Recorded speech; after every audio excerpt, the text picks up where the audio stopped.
marks at the back. Please, so there will be no destruction. Hold your back at the back.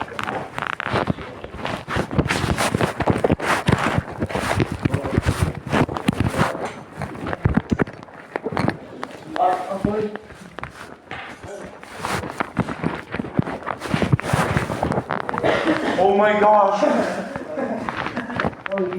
Oh my gosh!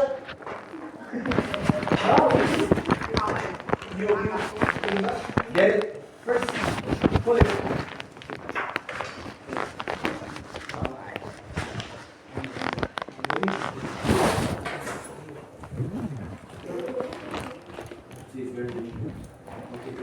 But be careful with this knife.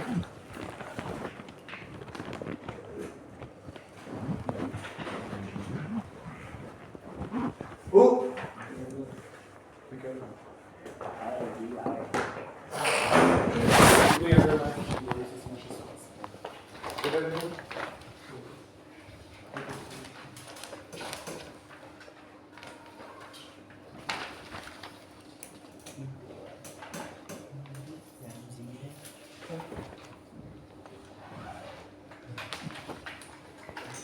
Do not charge you. You charge there. Đi chơi You put it back. Rồi. Sao như vậy? đi đẹp. Ba tầng. Đi xin một kỳ lạ ở dưới này đi. Đi xin một kỳ lạ.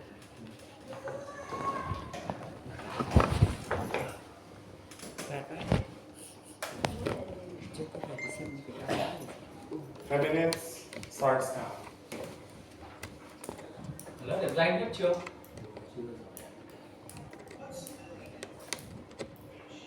Maybe do listening. Yes, of course. So the listening. Reading.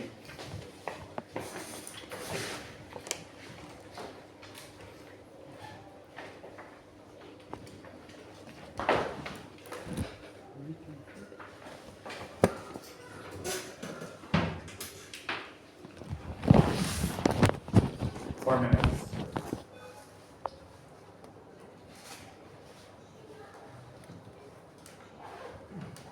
3 minutes.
That's hard now. Everybody turning to section 1 for listening.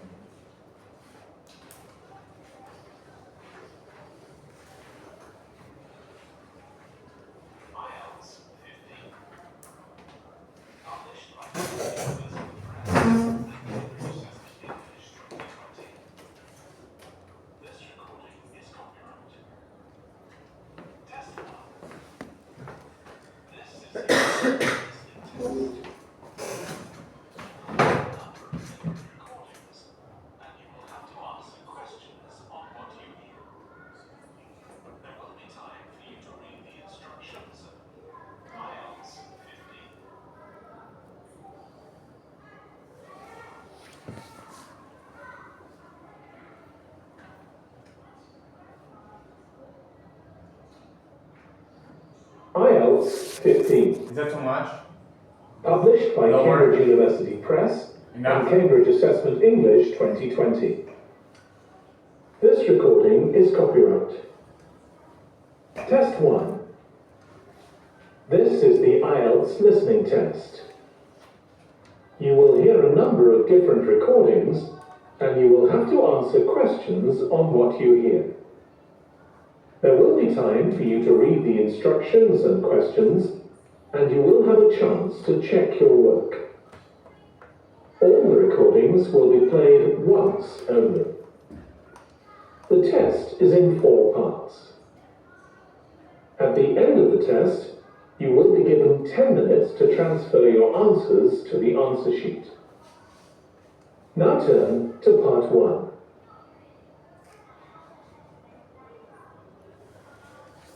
Part 1. You will hear a woman phoning a friend to get information about a job agency. First, you have some time to look at questions 1 to 5.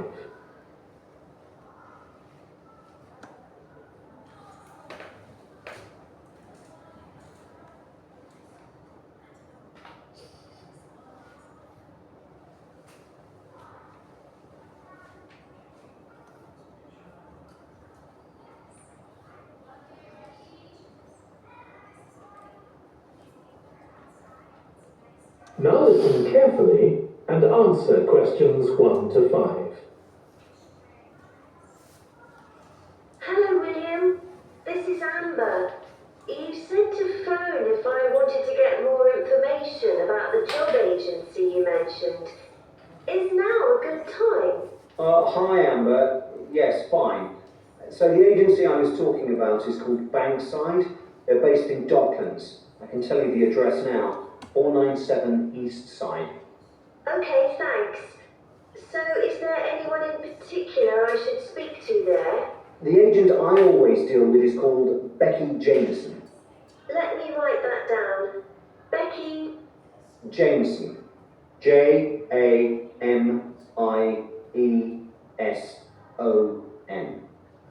Do you have her direct line? Yes, it's in my contacts somewhere. Right, here we are.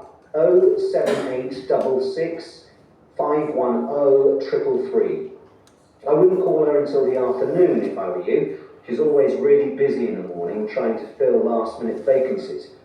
She's really helpful and friendly, so I'm sure it would be worth getting in touch with her for an informal chat. It's mainly clerical and admin jobs they deal with, isn't it? That's right. I know you're hoping to find a full-time job in the media eventually, but Becky mostly recruits temporary staff for the finance sector, which will look good on your CV and generally pays better too. Yeah, I'm just a bit worried because I don't have much office experience. I wouldn't worry.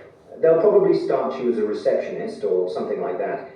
So what's important for that kind of job isn't so much having business skills or knowing lots of different computer systems, it's communication that really matters, so you'd be fine there.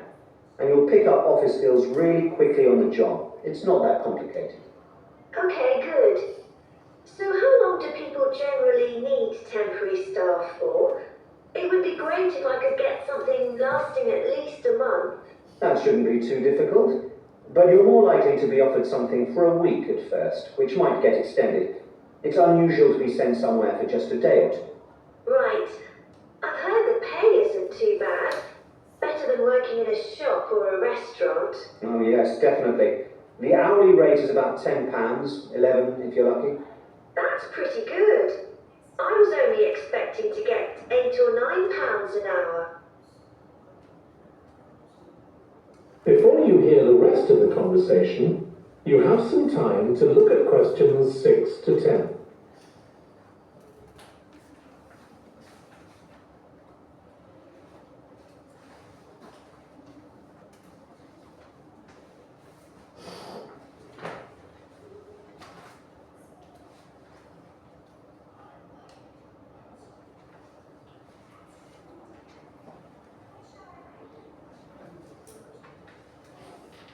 Now listen and answer questions 6 to 10. Do you want me to tell you anything about the registration process? Yes, please. I know you have to have an interview.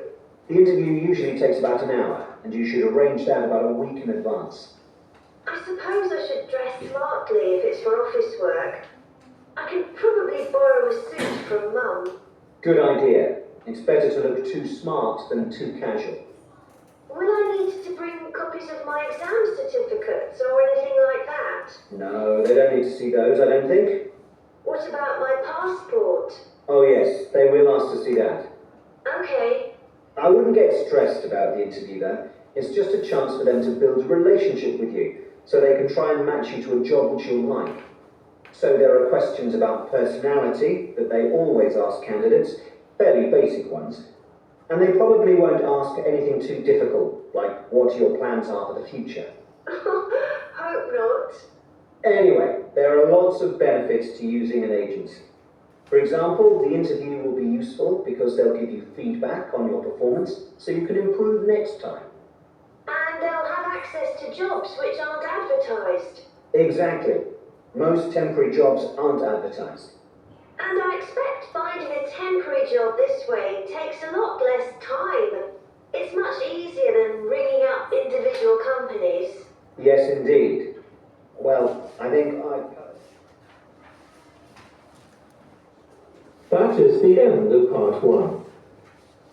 You now have 1 minute to check your answers to part 1.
Part 2. You will hear a woman giving a presentation about a holiday on an island in Britain that her company organises. First, you have some time to look at questions 11 to 14.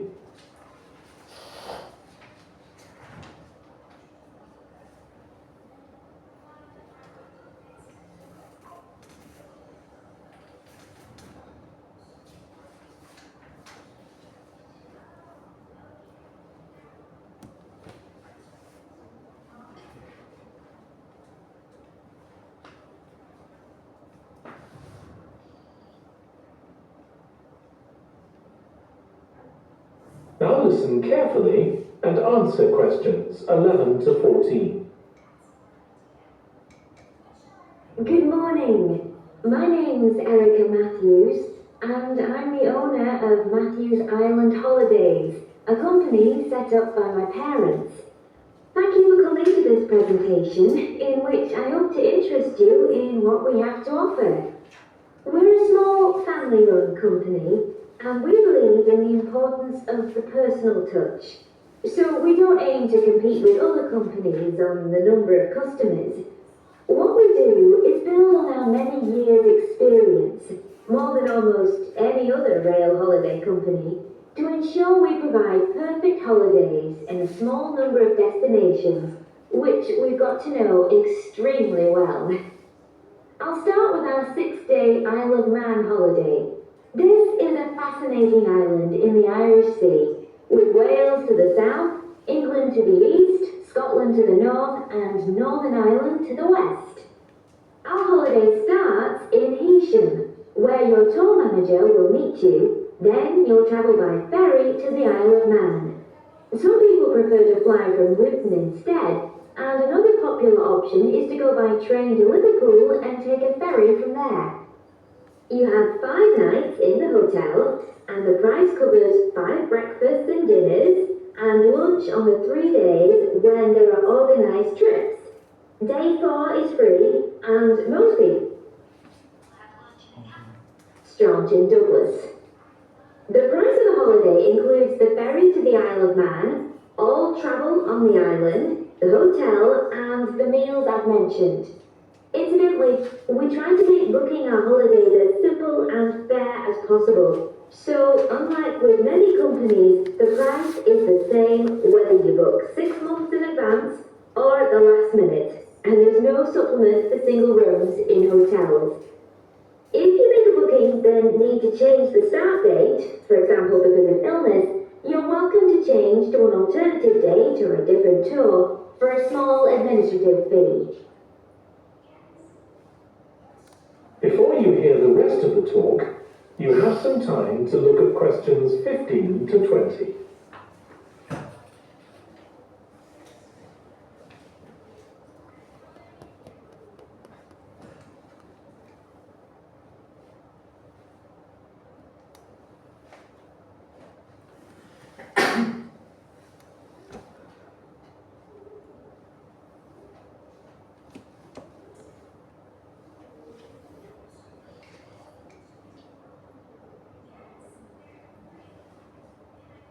Now listen and answer questions 15 to 20. Okay, so what does the holiday consist of? Well, on day 1, you'll arrive in time for a short introduction by your tour manager, followed by dinner in the hotel. The dining room looks out at the river, close to where it flows into the harbour, and there's usually plenty of activity going on. On day 2, you'll take the coach to the small town of Peel, on the way calling in at the Tynwald exhibition. The Isle of Man isn't part of the United Kingdom, and it has its own parliament called Tynwald. It's claimed that this is the world's oldest parliament that's still functioning, and that it dates back to 979. However, the earliest surviving reference to it is from 1422, so perhaps it isn't quite as old as it claims. Day 3, we have a trip to the mountain Snaefell. This begins with a leisurely ride along the promenade in Douglas in a horse-drawn tram. Then you board an electric train which takes you to the fishing village of Lexie. From there, it's an 8-kilometre ride in the Snaefell Mountain Railway to the top. Lunch will be in the cafe, giving you spectacular views of the island. Day 4 is free for you to explore, using the pass which we'll give you. So you won't have to pay for travel on local transport or for entrance to the island's heritage sites. Or you might just want to take it easy in Douglas and perhaps do a little light shopping. The last full day, day 5, is for some people the highlight of the holiday, with a ride on the steam railway from Douglas to Port Erin. After some time to explore, a coach will take you to the headland that overlooks the Cap of Man, a small island just off the coast. From there, you continue to Castletown, which used to be the capital of the Isle of Man and its medieval castle. And on day 6, it's back to the ferry, or the airport if you flew to the island, and time to go home. Now, I'd like to tell you That is the end of part 2. You now have 30 seconds to check your answers to part 2.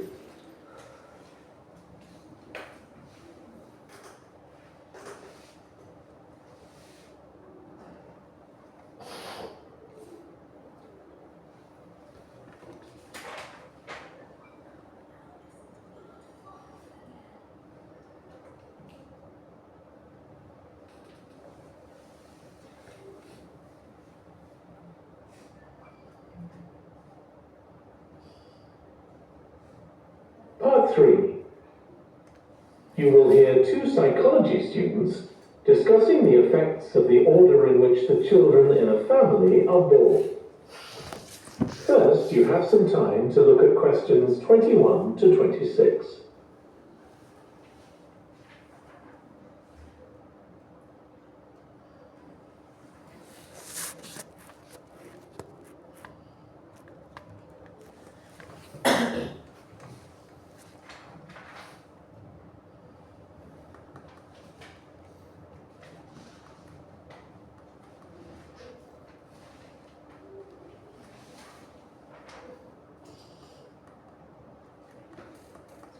Now listen carefully and answer questions 21 to 26.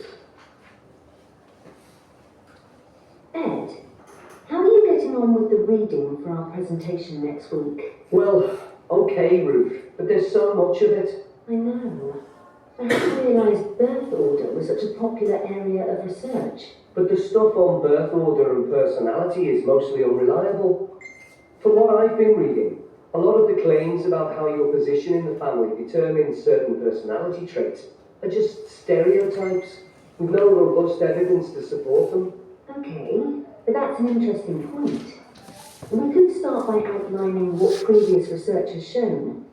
There are studies going back over 100 years. Yeah, so we could just run through some of the typical traits. Like the consensus seems to be that oldest children are generally less well adjusted because they never get over the arrival of a younger sibling. Right, but on a positive note, some studies claim that they were thought to be good at nurturing. Certainly in the past, when people had large families, they would have been expected to look after the younger ones. There isn't such a clear picture for middle children, but one trait that a lot of the studies mention is that they are easier to get on with than older or younger siblings. Generally eager to please and helpful, although that's certainly not accurate as far as my family goes.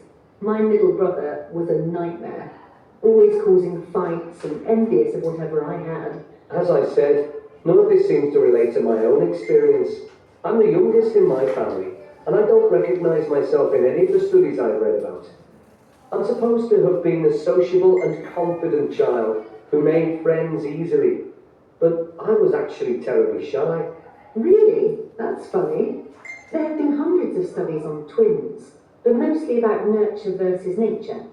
There was one on personality which said that a twin is likely to be quite shy in social situations because they always have their twin around to depend on for support. My cousins were like that when they were small. They were only interested in each other and found it hard to engage with other kids. They're fine now, though.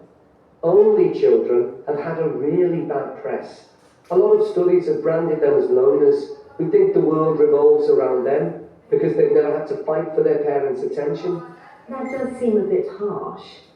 One category I hadn't considered before was children with much older siblings. A couple of studies mentioned that these children grow up more quickly and are expected to do basic things for themselves, like getting dressed. I can see how that might be true. Although I expect they're sometimes the exact opposite, playing the baby role and clamouring for special treatment. Before you hear the rest of the discussion, you have some time to look at questions 27 to 30.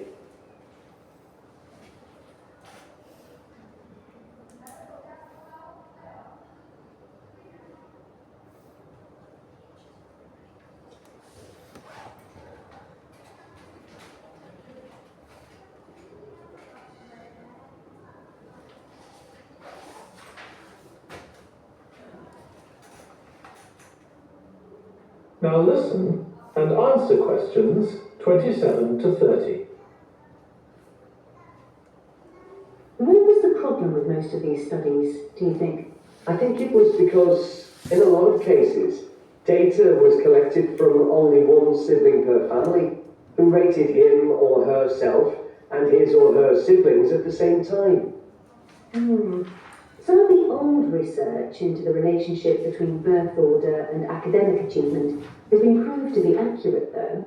Performances in intelligence tests decline slightly from the eldest child to his or her younger siblings. This has been proved in lots of recent studies. Yes, although what many of them didn't take into consideration was family size. The more siblings there are, the likelier the family is to have a low socio-economic status, which can also account for differences between siblings in academic performance. The oldest boy might be given more opportunities than his younger sisters, for example. Exactly. But the main reason for the marginally higher academic performance of oldest children is quite surprising, I think. It's not only that they benefit intellectually from extra attention at a young age, which is what I would have expected. It's that they benefit from being teachers for their younger siblings by verbalizing processes. Right. and this gives them status and confidence, which again contributes in a small way to better performance.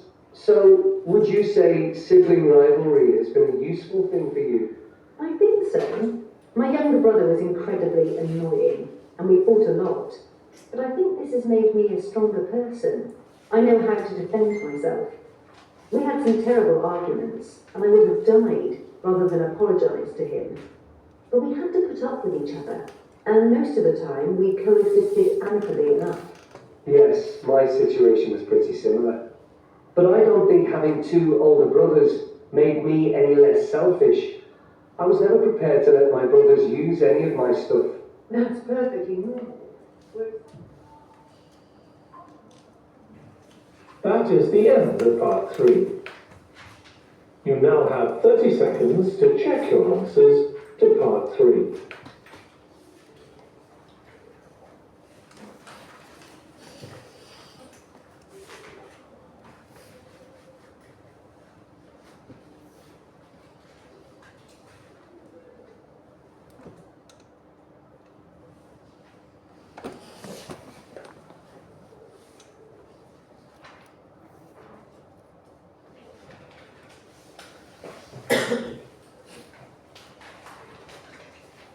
Part 4.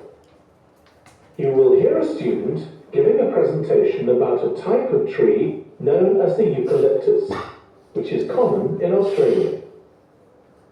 First, you have some time to look at questions 31 to 40.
Please do not compare your answers.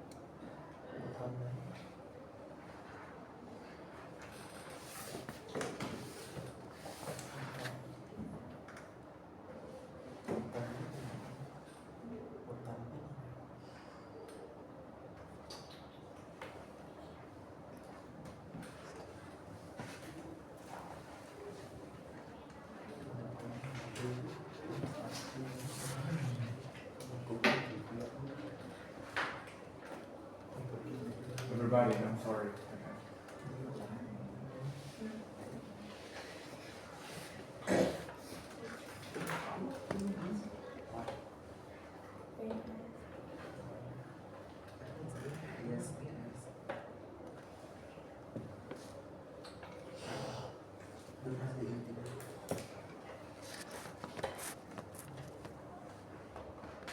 IELTS 15.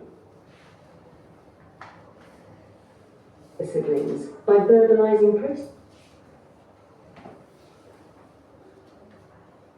Ja.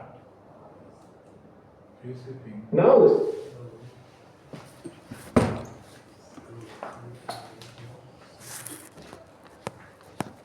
Listen. Part 4.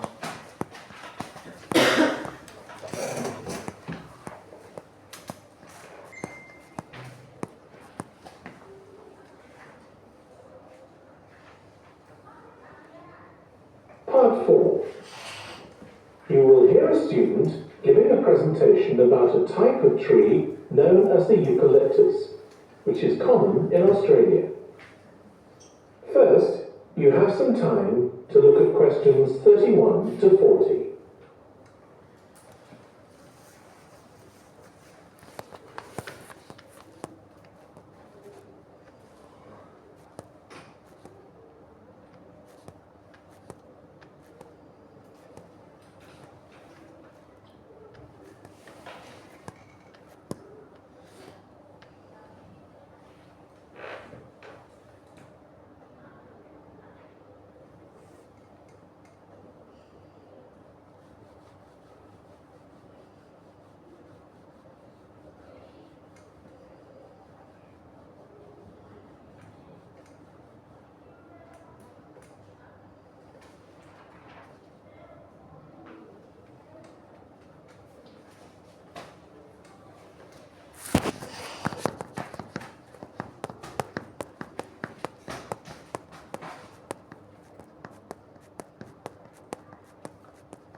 Now listen carefully and answer questions 31 to 40. Today, I'm going to talk about the eucalyptus tree. This is a very common tree here in Australia, where it's also sometimes called the gum tree. First, I'm going to talk about why it's important. Then I'm going to describe some problems it faces at present. Right, well, the eucalyptus tree is an important tree for lots of reasons. For example, it gives shelter to creatures like birds and bats, and these and other species also depend on it for food, particularly the nectar from its flowers. So it supports biodiversity. It's useful to us humans too, because we can kill germs with a disinfectant made from oil extracted from eucalyptus leaves. The eucalyptus grows all over Australia, and the trees can live for up to 400 years. So it's alarming that all across the country, numbers of eucalyptus are falling because the trees are dying off prematurely. So what are the reasons for this?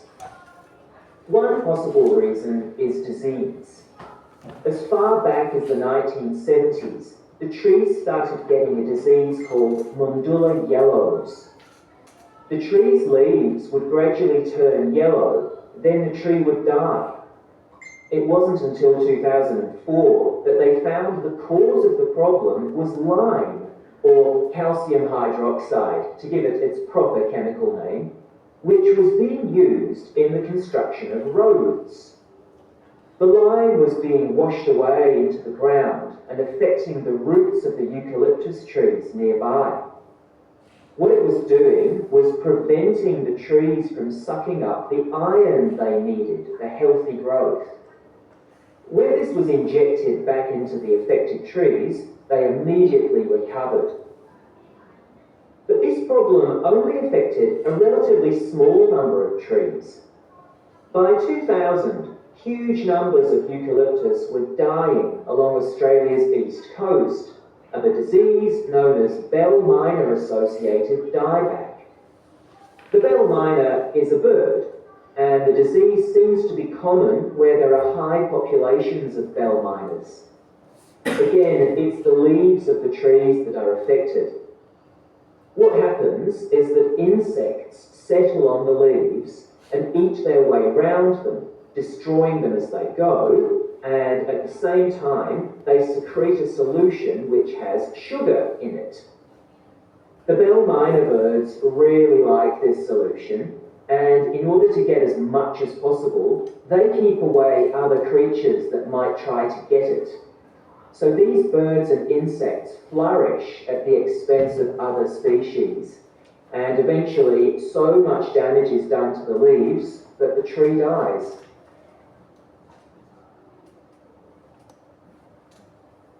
But experts say that trees can start looking sick before any sign of bell miner associated dieback. So it looks as if the problem might have another explanation. One possibility is that it's to do with the huge bushfires that we have in Australia. A theory proposed over 40 years ago by ecologist William Jackson is that the frequency of bushfires in a particular region affects the type of vegetation that grows there. If there are very frequent bushfires in a region, this encourages grass to grow afterwards, while if the bushfires are rather less frequent, this results in the growth of eucalyptus forests. So why is this? Why do fairly frequent bushfires actually support the growth of eucalyptus? Well, one reason is that the fire stops the growth of other species which would consume water needed by eucalyptus trees. And there's another reason. If these other quick-growing species of bushes and plants are allowed to proliferate, they harm the eucalyptus in another way by affecting the composition of the soil and removing nutrients from it. So some bushfires are actually essential for the eucalyptus to survive as long as they are not too frequent. In fact, there's evidence that Australia's Indigenous people practiced regular burning of bushland for thousands of years before the arrival of the Europeans. But since Europeans arrived on the continent, the number of bushfires has been strictly controlled. Now, scientists believe that this reduced frequency of bushfires to low levels has led to what's known as dry rainforest, which seems an odd name as usually we associate tropical rainforest with wet conditions. And what's special about this type of rainforest? Well, unlike tropical rainforest, which is a rich ecosystem, this type of ecosystem is usually a simple one. It has very thick, dense vegetation, but not much variety of species. The vegetation provides lots of shade, so one species that does find it ideal is the bell miner bird, which builds its nests in the undergrowth there. But again, that's not helpful for the eucalyptus tree. That is the end of part 4. You now have 1 minute to check your answers to part 4.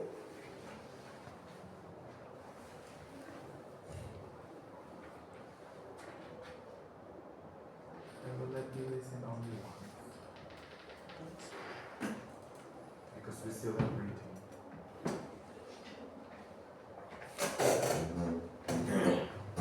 Can you transfer your answers? Were you able to do the listening well? Well, if you still have time later, please, I will do listening again, but please do reading now. I'll give you 1 hour for reading. Don't worry, I'll give you time for listening if you still have time next week. I mean, on Thursday. Let me start reading now. As soon as you finish your reading, we can do listening again.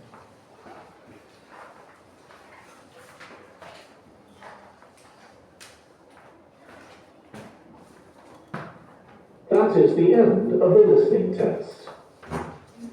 In the IELTS test, you will now have 10 minutes to transfer your answers to the answer sheet.